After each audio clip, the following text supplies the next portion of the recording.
For decades, his voice was the soundtrack to our faith. But what happens when the man behind the music, the voice we trusted, reveals a hidden life that shatters everything we thought we knew? Today, we're going beyond the stage to confront the shocking truth about Michael Tait and the scandal shaking Christian music to its core. For many of us who grew up with his voice, with the anthems of faith he helped create, this news has been, quite frankly, devastating.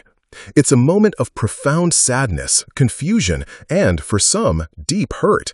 But it's also a moment that calls for honest reflection, accountability, and a serious discussion about the culture within Christian celebrity and ministry. For decades, Michael Tait was, to many, a symbol of unwavering faith and artistic passion. From the groundbreaking rap-rock fusion of DC Talk, delivering messages of purity and spiritual awakening, to leading the beloved Newsboys with their powerful worship anthems like God's Not Dead, his presence in Christian music was monumental. He was a voice we trusted, a face we associated with righteousness and truth.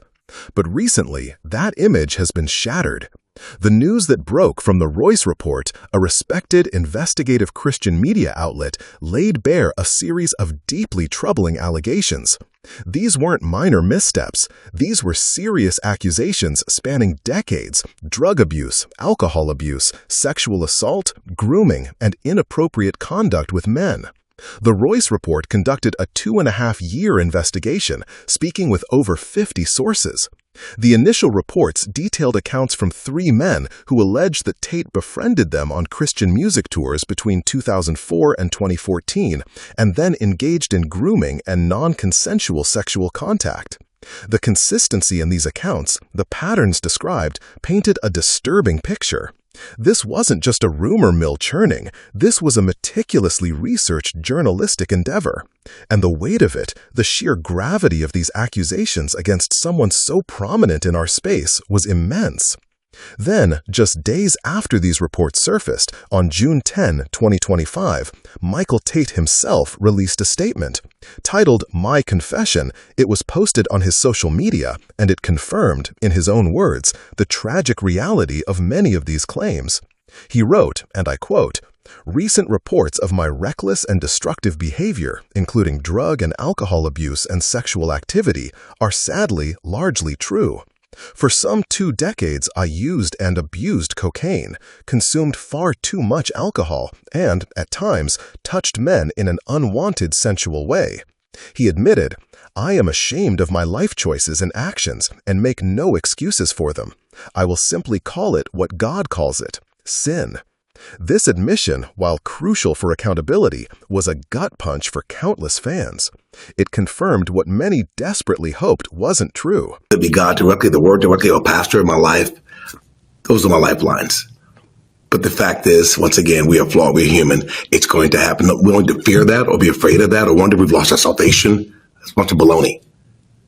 We are saved by grace through faith, and that's it. And sometimes it's just hard to believe, but thank God it's true. He further revealed that he had stepped away from the Newsboys in January of this year, not for the simple reasons many might have assumed, but because, in his words, "I was not healthy, physically or spiritually, and was tired of leading a double life."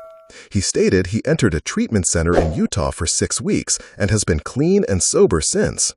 The raw honesty of this particular line, "I was not the same person on stage Sunday night that I was at home on Monday," speaks volumes about the internal conflict and deception that characterized his life for so long.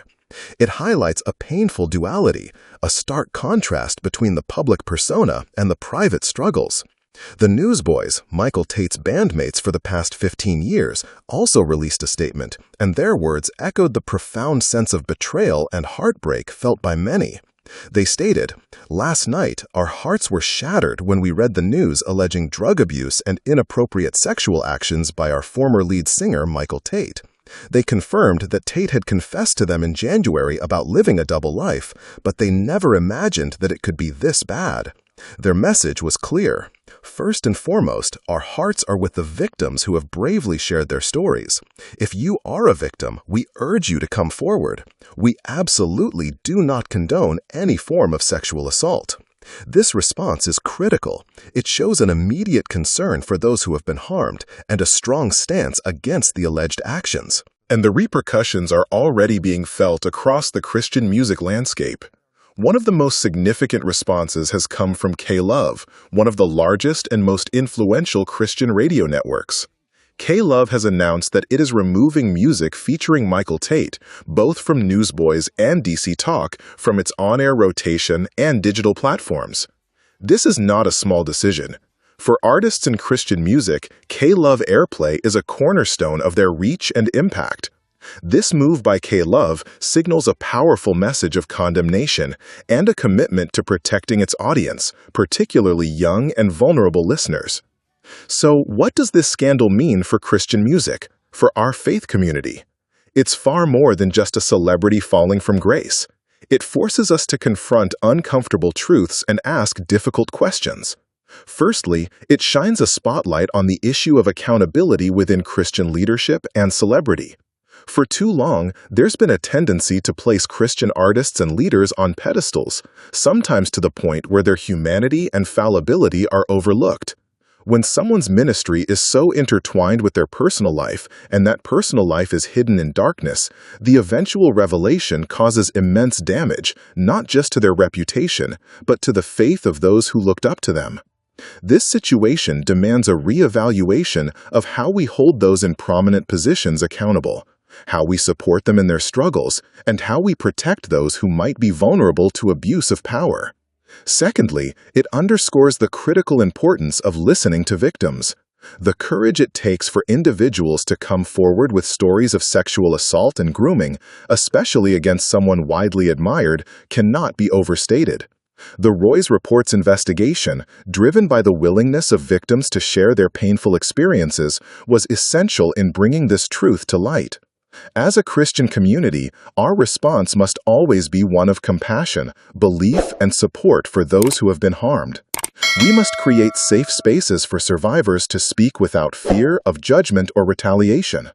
Thirdly, it brings up the ongoing conversation about culture within creative industries, including Christian music. Are there aspects of tour life, power dynamics, or a boys' club mentality that allow such behaviors to fester and remain hidden? This isn't just about Tait. It's about the systems that might have enabled a double life to persist for 2 decades. It calls for introspection within labels, management companies, and indeed within ministries and churches to ensure that environments are truly safe and that predatory behavior is identified and stopped. Fourthly, there's the question of forgiveness and repentance. Tait has publicly confessed and stated he is undergoing treatment and committed to a path of repentance and healing away from the spotlight. As Christians, we believe in grace and redemption. But true repentance involves more than just an apology.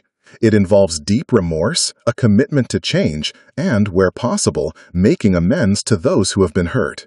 It's a long and difficult road, and it's not for us to fully judge the sincerity of his heart, but for victims to experience genuine healing and for the Christian community to grapple with how to extend grace while also upholding justice and protecting the vulnerable.